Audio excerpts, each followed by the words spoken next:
It's time for your Low Country real estate market update. It's the Brian Beatty Real Estate Show. Brian is one of the top 1% real estate agents in Charleston. Find him online at listingsincharleston.com. That's listingsincharleston.com. Or call him at 843-345-1273. Now, broadcasting from the WTMA studios, here's your host, Brian Beatty.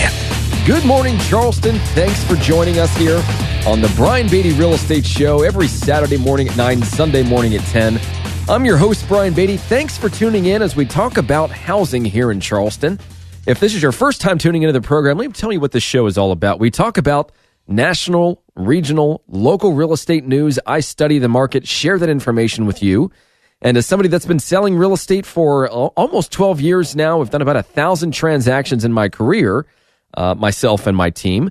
I share those experiences with you so that as you're listening to this program, as you're getting ready to buy, sell, or invest in real estate, or just stay informed, you become educated in the process and in the overall market that is Charleston. So thank you so much for tuning in. A lot planned over the next hour. I want to talk about the following things. I want to talk about, first and foremost, the tax reform plan and the mortgage interest deduction that the Republican tax reform is proposing. I want to talk about the difference between a CMA and a Zillow estimate or a Zestimate. Which is more accurate? Can Zestimate be trusted? I want to talk about what you can do if you're thinking about selling your house next year. You're not ready to list it in the next 30 days, but you're thinking, hey, maybe spring of next year. I want to give you some tips and help you think about some things that you can start doing now to make that process much more efficient when you're ready. And then lastly, I have a few buyer and seller needs as well as some staffing needs. I'm going to talk about that for just a few minutes at the tail end of the program. But if you'd like to reach out to me, if you're thinking about buying, selling, or investing in real estate, as I mentioned, my team and I have done over 1,000 transactions here in Charleston. We'll do about 200 just this year. And we'd love the opportunity to earn your business. So feel free to call me directly. My number is 843-345-1273. Now, that's my cell phone. You'll reach me off air when you call that, 843-345-1273, or go to listingsincharleston.com. That's listingsincharleston.com. Now, let's talk about this tax reform plan. And I will tell you this, I'm going to read portions of this story that came out. Some of it's, of course, going to be my own opinion, but let's be honest here. It's not like I understand the tax plan that was proposed. Okay, I haven't read the tax plan, but there's some interesting stuff in here as it relates to housing, and that's why I want to talk about this first. And so, the mortgage interest rate deduction in and of itself has always been a selling point for those that are kind of on the fence between renting or jumping into home ownership. And of course, it's not the only determining factor, but the deduction is definitely an influencing dynamic for buyers, and it's an overall bonus, of course, to investing a large sum of your money into a house. So currently, this is how the tax break works. It allows homeowners to deduct up to $1 million in interest spent on their mortgage debt, which is for their primary residence and for one additional property. That break also applies to mortgage interest on home equity lines or lines of credit, and that threshold is up to $100,000. So what's important to know is this tax reform that they've proposed, it is not set to be removed. If that were to be the case, it'd be a disaster. But the tax reform plan the Republicans have come out with is going to restrict the way this tax deduction is applied. And one of the arguments is that it's going to render it, irrelevant to basically 95% of the United States homeowner population. This is yet another tax reform plan that benefits the rich, is the sentiment here. And so here is an interesting statement. I'm going to read this one from an analyst at Zillow. And they said, according to an analyst through Zillow, about 30% of U.S. homes, those worth $305,000 or more, are currently valuable enough for the tax deduction to be worthwhile. This number could drop to just 5% with the proposed tax plan, which could skyrocket the price of an eligible home on a deduction basis to $800,000 or more. Critics' steadfast belief is that the mortgage interest rate deduction only helps the wealthy. The National Association of Realtors, however, says reporting 7 million taxpayers took advantage of the deduction in 2015. If the deduction is weakened, critics' assumptions will turn to reality as the real estate market could see a drop in buyer activity as the tax break incentive would no longer be beneficial for the majority of homeowners. So what they're trying to say is that, hey, if I can't get the tax break for home ownership, then I'm not going to buy a house. Ridiculous statement in and of itself, but we're going to keep moving on here. And this was an interesting statement. No matter how the GOP messages this plan, it's nothing more than an upward distribution of wealth, which came from a guy at the Institute of Taxation and Economic Policy. The plan boosts the incomes of the wealthy with surgical precision, but gives a pittance to most working people, and it would tax some in the middle and upper middle class more, essentially creating an even greater economic divide between the rich and everyone else. And I'm going to read one more little part of this, and then I've got something interesting that I want to read to you guys, which is the tax system explained in beer. So if you look at what they're proposing, they're essentially giving a more beneficial break to people with larger mortgages that are paying more in mortgage interest. The National Association of Home Builders, which is the NAHB, by the way, says that they're excited about it. For their first time in the 75 years that they've been in existence, they're open to broader options regarding housing tax reform.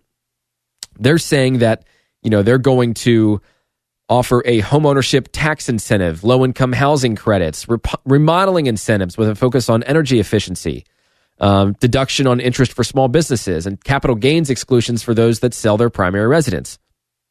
Those are things that are being glossed over. Okay?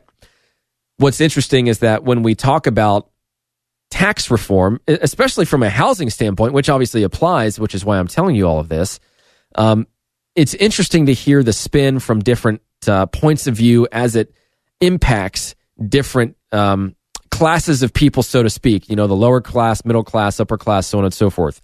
And so, read up on it. I personally, I don't see an issue with it. But what I wanted to do is I wanted to explain the tax system in beer.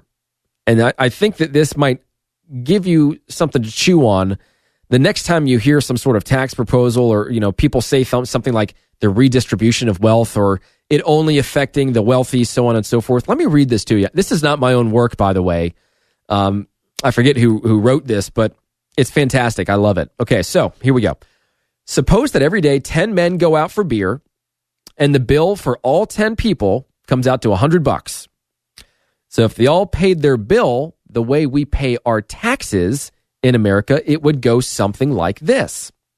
The first 4 men, the poorest, would pay nothing for beer. The 5th would pay $1. The 6th person would pay $3. The 7th person would pay $7. The 8th would pay $12. The 9th would pay $18. And the 10th man, the richest man, would pay $59.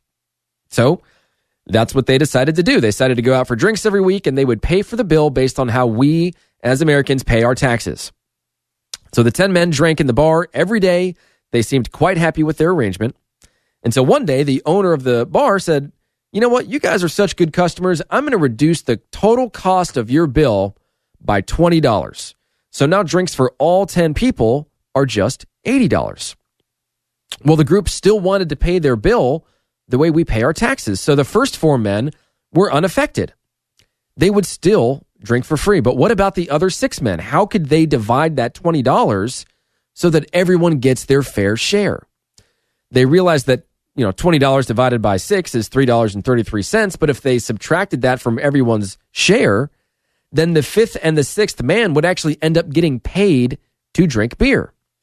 So the bar owner suggested, wouldn't it be fair just to reduce it by the percentage based on how you pay your taxes? So they said yes. And so this is what they did. The 5th man, like the 4th man, is now paying nothing, a 100% savings. The 6th man is now going to pay $2 instead of $3. That's a 33% savings. The 7th is now going to pay $5 instead of $7. That's a 28% savings. The 8th pays $9 instead of $12. It's a 25% savings. The 9th now pays $14 instead of $18, which is a 22% savings. And the 10th now pays $49 instead of $59, which is a 16% savings. So each of the 6 were better off than they were before. The first 4 people continued to drink for free. The 5th person now drinks for free. But when they got out of the bar, they decided to compare their savings. I only got $1 out of the $20 savings, said the 6th man. He pointed to the 10th man, but he got 10. Yeah, that's right, said the 5th man. I only saved $1 too. It's unfair that he gets 10 times more benefit than me. That's true, shouted the 7th man. Why should he get $10 back when I only got 2? The wealthiest get all the breaks. Wait a minute, yelled the first 4 men in unison. We didn't get anything at all. The new tax system exploits the poor. The 9 men surrounded the 10th, the one that paid more than half the bill, and berated him for being unfair, for getting an unfair portion of savings. So feeling fed up and unappreciated, the next night, guess what? 10th man didn't show up for drinks. So the 9 men sat down. They had their beers without him. When it came time to pay the bill, though, they discovered something pretty important. They didn't have enough money between all of them to pay for even half the bill. And that, boys and girls, is how our tax system works. The people who already pay the highest taxes will naturally get the most benefit from a tax reduction. Tax them too much, attack them for being wealthy, berate them for receiving an unfair, quote-unquote, tax break. And, they just might not show up for beers anymore. In fact, they might go start drinking beer overseas where it's a little more favorable for the wealthy. So I tell you that story only to take some of these tax-based stories you hear, the tax reform that Republicans put out as it relates to mortgage interest deduction. You have to understand the big picture, not just how it affects you. And yes, while in that example I just read, the wealthiest person got $10, whereas some people got $1 or $2 in savings, his percentage savings was much less. So, interesting read. I hope you enjoyed that. I'm going to put that little story I just read on my blog. I've shared that with a few people. They've gotten a kick out of it. Some people kind of took me to task on it. Do with it what you will. But if you'd like that, go to listingsincharleston.com. That's listingsincharleston.com. Happy to provide you with that information. There's great stuff on that website, by the way. You can search the MLS, learn more about myself, my team, who we are, what we do, what we sell. Contact us through listingsincharleston.com or give me a call, 843-345-1273. Okay, when we come back, I'm going to talk about Zestimate. Can the Zillow estimate be trusted? Which is better, a CMA or a Zestimate? So all that as we return to the Brian Beatty Real Estate Show here on the Big Talker 1250 WTMA. Have a real estate question? Ask Brian Beatty. Send him an email, lowcountryhomesales@gmail.com. The Brian Beatty Real Estate Show is on 1250 WTMA. Now, here's more of the Brian Beatty Real Estate Show on the Big Talker, 1250 WTMA. Welcome back, Charleston, to the Brian Beatty Real Estate Show here on the Big Talker, 1250 WTMA. I'm Brian Beatty. If you're just joining us, we just finished the segment. We got a little political in the first segment of the show, and I don't do that too often. Mostly because I feel like the information is fairly irrelevant, but there was some information that came out that I thought affected housing that you should know about. Certainly do your own research, formulate your own opinions on it. But I don't share that type of information very much because it's not my goal to be political on this program. My goal, my intent is to educate you, to help you be more informed than anybody else through any other program about housing so that when it comes time for you to buy or sell or invest in real estate, you understand the process, you understand the market, you understand how to communicate and interact with your agent, how they can interact and when, quote unquote, with you, have, a trustworthy relationship with your consultant, your real estate agent, so that you can get what you want, which is a really good deal on something you buy or a really smooth process and a sale at top dollar if you're selling or, a flip that generates 25% ROI if you're flipping, so on and so forth. So that's the goal of this program, is just to help you be more educated. Now, if I can help you, if you're thinking about purchasing a home, selling a house, investing in real estate, I'd love to earn your business. As I mentioned, my team's been doing this for, I've been doing it for 11 years. I've had my team for 5. This year, we'll sell 200 homes, just this year. So we'd love to earn your business. You can contact me on my cell phone at 843-345-1273. That's 843-345-1273. You can also visit my website, listingsincharleston.com. A lot of good information on there. Find out more about myself, my team, who we are, what we do, what we sell. Search the MLS, learn more about how we market our properties for sale. Listen to the radio show going back, several years. It's all on there. Listingsincharleston.com. Now, let's talk about the difference between a CMA, which is a comparative market analysis, and a Zestimate, which is that value that Zillow tells you your house is worth. Which is more accurate? Which is more reliable? Can I trust either source, frankly? Which is better? I'm going to say first that it depends a little bit on the competence of the real estate agent or the person doing the CMA if we're comparing a Zestimate to a CMA, a comparative market analysis, okay? Now, obviously, there's one additional way of determining the value of your home, and that's an appraisal. And an appraisal is a much more detailed, complex process. It's done by somebody who's a licensed appraiser, so theoretically, it should be more accurate than either a Zestimate or a CMA, but in general, a CMA is going to be consistently more accurate and more dependable than a Zestimate from Zillow. And why? Well, it's because Zestimates are based on computer algorithms. That's it. It's a computer formula where it literally takes numbers that are public record about properties, it runs them through a formula, it calculates it all up, and it spits it out and says, here's your Zestimate. And if you've ever paid any attention or really watched Zestimates that much, like I have, you've seen some crazy stuff out there.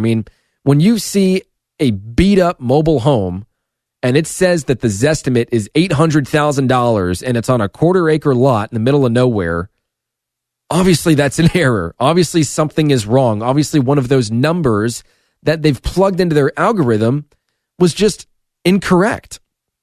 So Zestimates do not have any intelligence behind the actual processing of the number.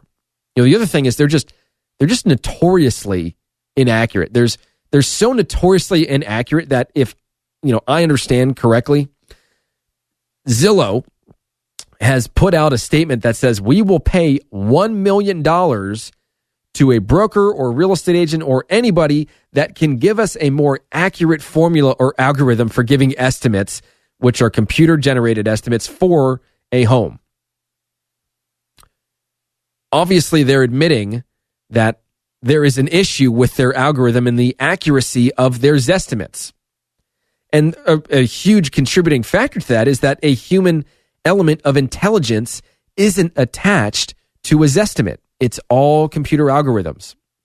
And so when you ask a realtor to do a CMA, they're actually using human judgment based on their level of experience to find comparables that are actually the most comparable to the subject properties. You've got to look at the subject property, and then you're going to go and you're going to find 3, 4, 5 recent sales that are actually comparable to that subject property, meaning same location, same year built, or very close to it, same square footage, quality of finishes, same size lot, so on and so forth.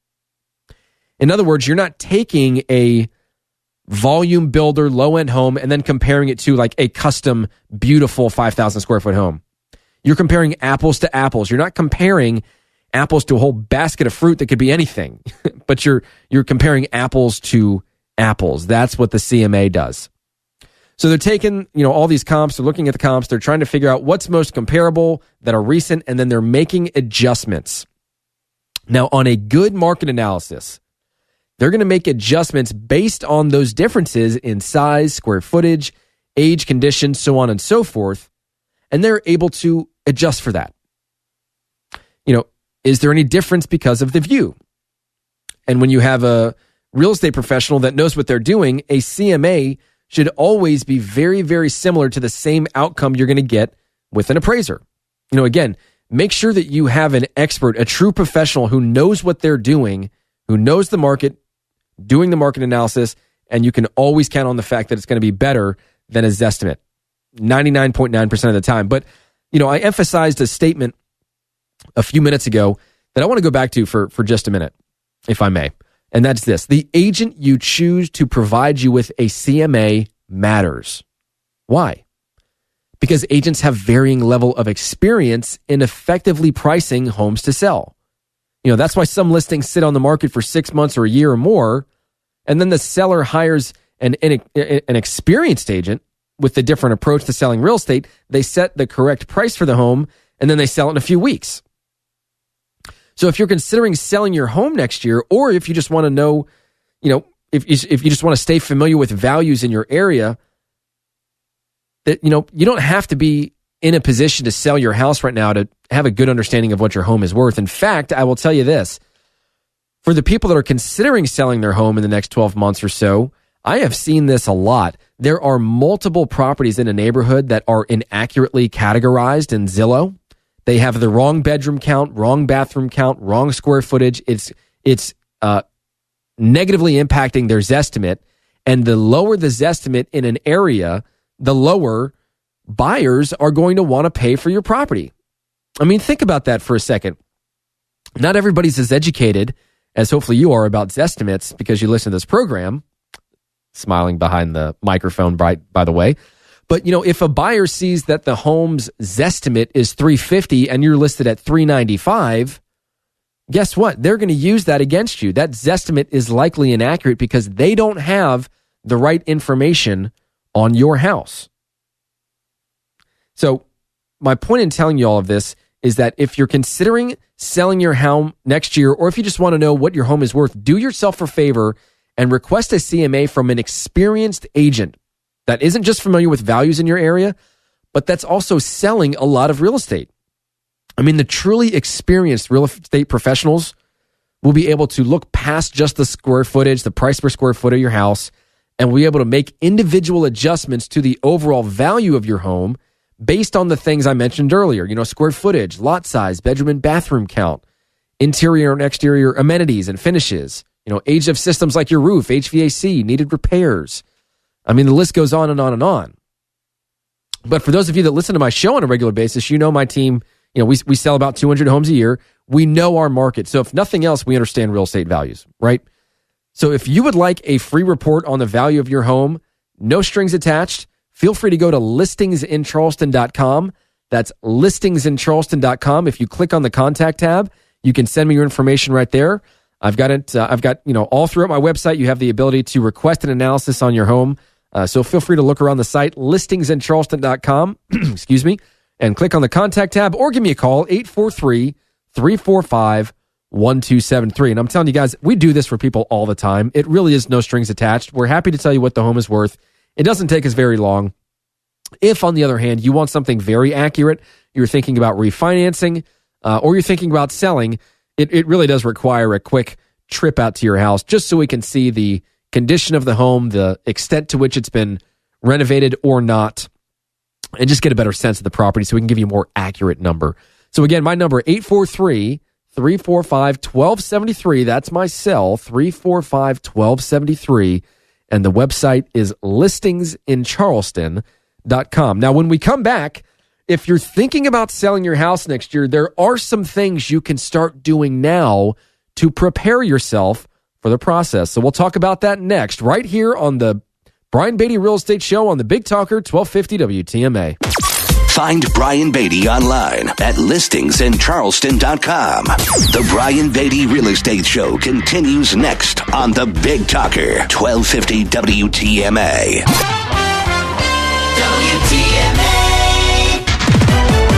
You're listening to the Brian Beatty Real Estate Show on the Big Talker, 1250 WTMA and WTMA.com. Welcome back, Charleston, and thanks again for tuning in to the Brian Beatty Real Estate Show. I always like to just take a quick moment and say thank you to those of you that listen to this program on a recurring basis. It's always cool, no matter what. It's just cool to talk with people that have listened to this program and have taken something away from it. That truly is the goal. This is an educational program. I want you, as a listener, as a consumer, to better understand not just the market and the trends within it, but the process associated with buying, selling, investing in real estate. I want you to be educated. I want you to be able to, transact on your next purchase or sale with confidence. I want you to be able to ask the right questions. I want you to prepare yourself. And I want you to know how to align yourself with an agent that's going to take good care of you. That's what this show is all about. And again, if you'd like to reach out to me, if you want to work together, we'd love the opportunity to earn your business. My team and I sell about 200 homes a year here in Charleston. We've sold about 1,000 thus far. And so if you'd like to reach out to me, my cell phone number is 843-345-1273. Again, that's 345-1273, or go to listingsincharleston.com. That's listingsincharleston.com. So if you're thinking about selling your house sometime next year, let's say that you've made the decision that you are not going to list your home between now and the end of the year. So, maybe sometime first quarter, early second quarter of next year, you're going to put your house on the market. Here's some things that you can do. The first thing you need to do, in my opinion, is you need to contact a real estate agent to discuss your game plan. You need to gather some information so that you can plan your move accordingly. The information you need to gather, first and foremost, is market knowledge. How long are homes taking to sell in your area? What's the difference between the listing price and the price the homes are ultimately selling for? How many showings should you be getting on a weekly basis? On average, how many showings is it taking before your property is going to go under contract based on other homes in the area? If you want to move into your new home in April, let's say that you want to sell and be moved into a property by April, then you need to reverse engineer the time that it's going to take you from the time you interview an agent until the time your sale is finalized. Basically, here's what that looks like. If you interview an agent or agents, that's going to take you a few days. By the time you select an agent, you sign the paperwork, you get the sign and the lockbox installed, gather facts about the house, write a description, get professional photos and video taken, edited, uploaded. We're talking about a week. And then you should also be discussing things like repairs, decluttering, and some light staging maybe. That's going to take at least a week, depending upon, of course, the scale of the repairs and the work that you need to do inside the house to make it more compelling and show ready for buyers. But let's say that's roughly a week. And then you've got the actual time on market, which somewhere between 1 and 3 months for a well-priced home. Let's just use 2 months for the sake of argument, because that's about the average days on market for the entire Charleston area right now. So, we've got almost a month, let's say 2.5, 3 weeks worth of prep time until you're actually on the market, and then 2 months of being on the market. And then once you accept a contract, you're looking at 45 to 60 days till it closes, unless it's a cash deal and they want to do it in 2-3 weeks. But most closings are 6 to 8 weeks. So total, you're looking at about 4 months. So if you wanted to move in April, assuming the sale goes according to plan, that means you need to list in January, which, by the way, ensures that you beat all those other listings to the market, since most people make the mistake of waiting until March or April to list their house because that's what they think they should do. That's when they think they should list. You should list, by the way, based on your specific time frame and the goals compared to market data, which is something a competent and professional agent can walk you through, right? But people always try to time the market. It's incredibly challenging to time the market. You can look at trends, you can make assumptions.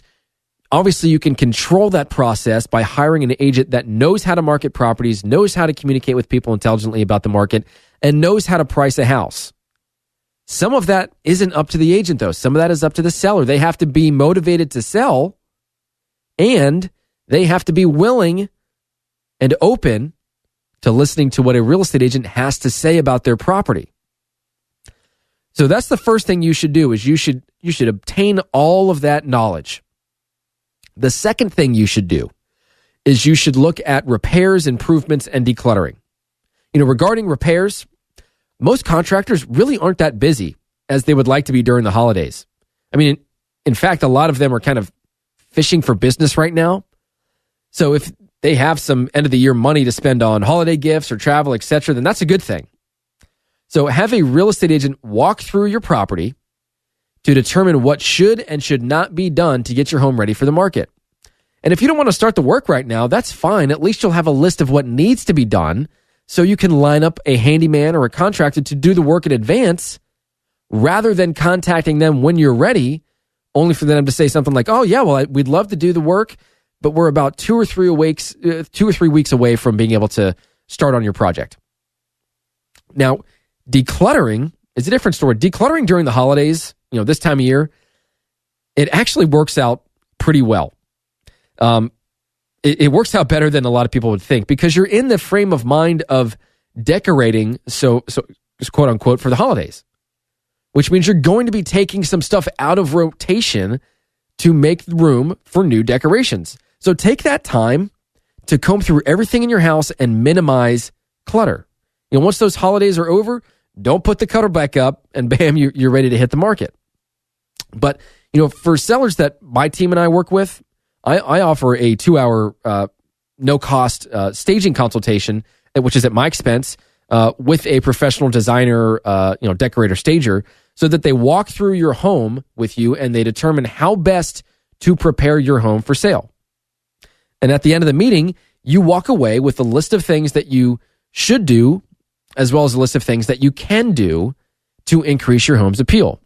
And we find this is a fantastic service for helping us getting our listings sold. I mean, it's one of the reasons why my listings are selling in about a month and for 98% of asking price when the market average is 2 months and only 96% of the asking price. So what we're doing is working. It's helping people sell their home faster for more money. And yes, I do mean that. I think strategy has a lot to do with the effectiveness, not just of the real estate agent, but the ability to sell your home quickly and for more money. The longer a home sits, the less valuable, or not necessarily the less valuable, but buyers don't have as much of a sense of urgency. And a sense of urgency can influence their purchase price. I've seen it time and time and time again. All right. So once you've compiled all of your research, there is nothing wrong, by the way, with interviewing an agent or agents now that you've prepared to go on the market whenever you're ready. I think the biggest benefit is this. If you hire a realtor to help you sell your home and you're a month or 2 or 3 away from actually putting it on the market for sale, your agent can do something called pre-marketing, which is something you need to ask about specifically when you're interviewing your agent, because most agents do not do this. I mean, on my team, we immediately announce the coming soon listing to our database. We've got like 20,000 people in there, agents in the area that are working with buyers for your home. We broadcast it online on websites like Zillow, Craigslist, social media. And in doing so, you buy yourself time to have your home marketed without the days on market counting against you. We're marketing your home. It's just that it's not been made really publicly available yet. So your days on market aren't racking up as we're doing all of this. It really does make sense. So you're buying yourself time. And ideally, your agents find a buyer that wants to buy at the same time you want to sell. I mean, we have effectively sold on my team, homes to other buyers before the property even hit the market. And a good majority of them were 2 to 4 months away from actually closing on something. So we've found buyers that, they're serious. They want to find something, but they know that, 3-4 months is really when we want to close. And we know most sellers on the market don't want to tie up their property for 3 or 4 months. Well, that's one of the best benefits to pre-marketing is that if you, the seller, don't want to close for 4 months and the buyer doesn't want to close for 4 months, at least we've put that property out there. What we know for a fact is that buyers go online and they do their research and they look at properties before they're ready to pull the trigger. In fact, here's an interesting statistic. The average lifespan of a buyer for real estate when looking online is 13 months.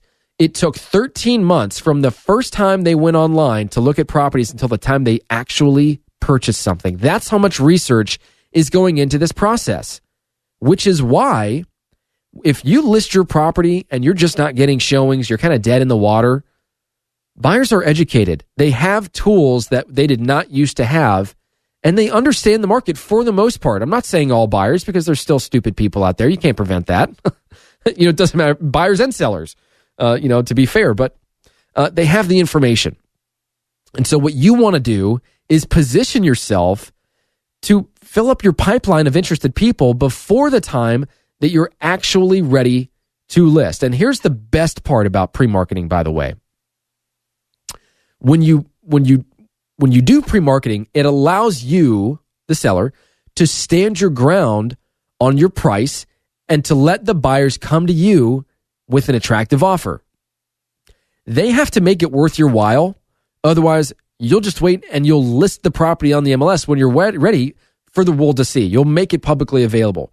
The last thing that buyer wants is to now have that property be kind of released to everybody, and now they're potentially in a multiple offer situation. Kudos to the buyer for finding a property before it was actively for sale in the MLS, but you as the seller are in a very powerful position. You're not going to mess around with low offers because you haven't even really tried marketing it all that much yet. So the buyers have to make it worth your while. It's a fantastic position to be in. We have sold, I don't even know how many homes doing pre-marketing, but it's a lot. It's, dozens and dozens and dozens. And those sales usually go very well because the seller, again, it's not like we're going to cave on all the repairs that the buyers want to make because we still have in our back pocket, hey, look, if it doesn't work out for you, that's fine. We were going to put it on the MLS anyways, but you came to us with an offer before we were ready to sell it. And again, once the buyers hear that, they tend to back off. And it's because of the fear of loss. They don't want to lose out on a deal that nobody else knows about because if they've been searching for a while, they've probably lost out on something already. A lot of buyers are out there making silly offers on property and the seller's not taking them, they're not responding to them, or they're using that offer to shop the other buyers that they're, have seen the property to try and get offers out of them to say, hey, I got an offer, but it's low. We're probably going to counter it in the next day or two, but just wanted to let you know.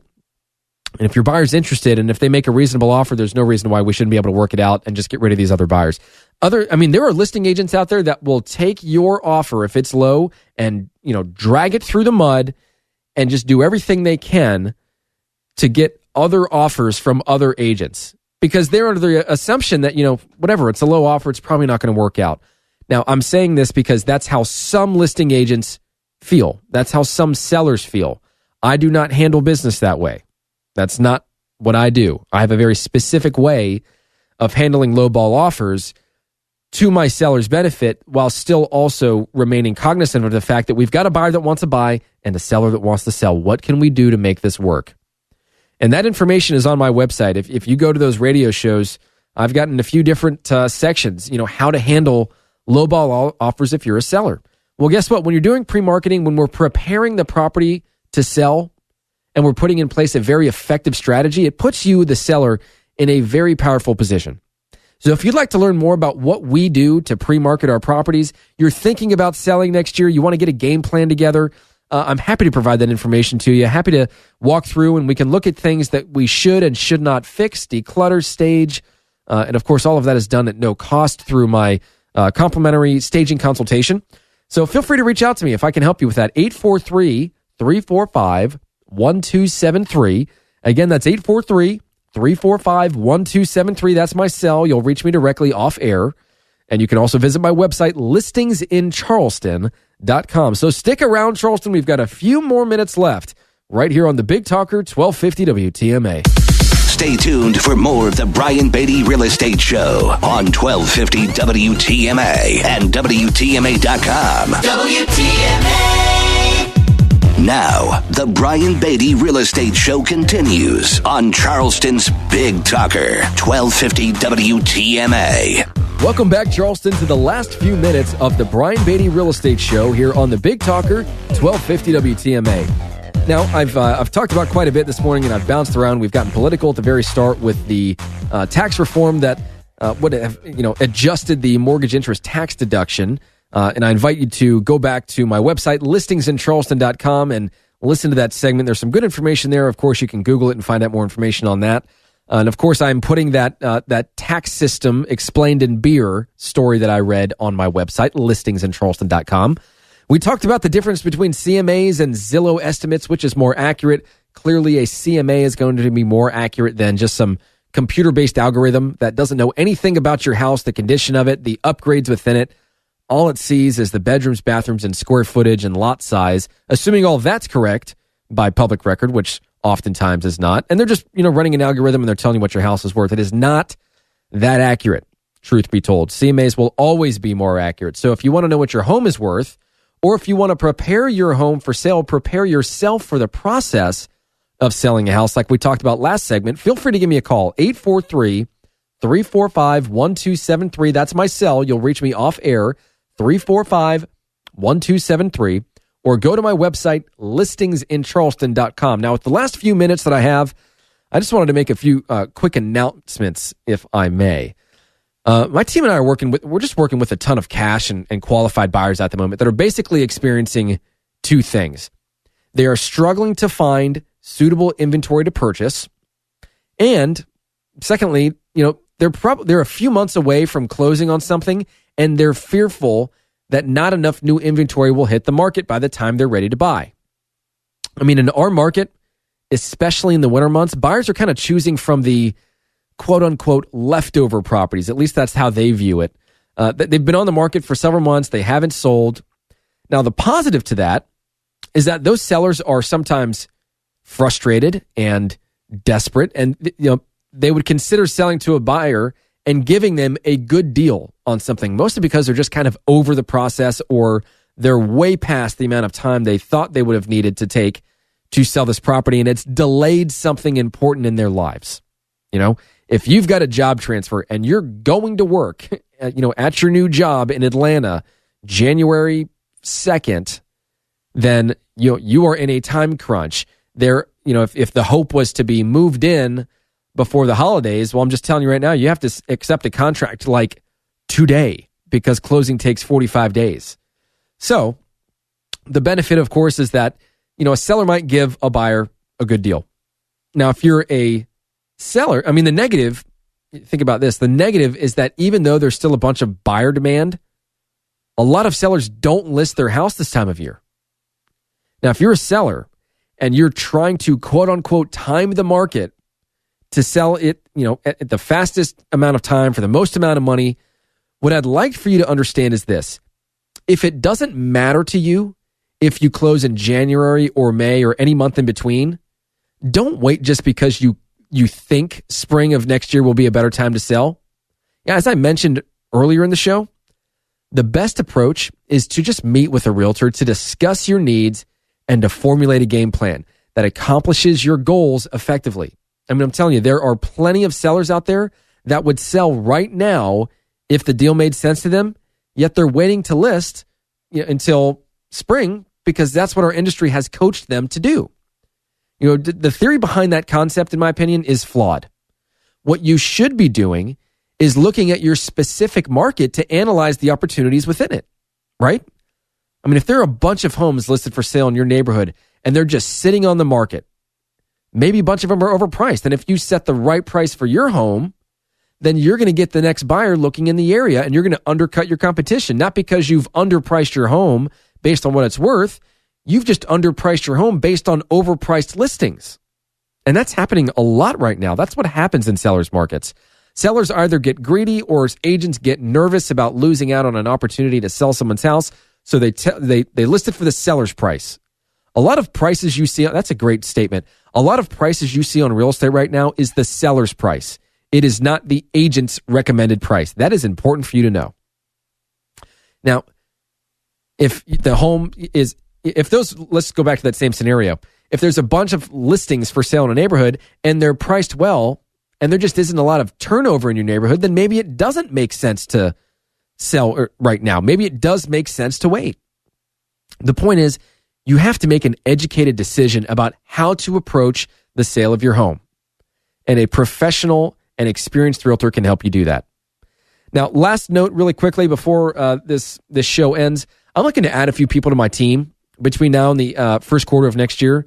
We've been very blessed with a growing business, and frankly, the amount of people that are contacting us to buy and sell real estate is affording us and new people on the team some amazing opportunities. So if you or anyone you know is considering a career in real estate, I have both employee-based positions and sales-based positions available. So just visit my website, listingsincharleston.com.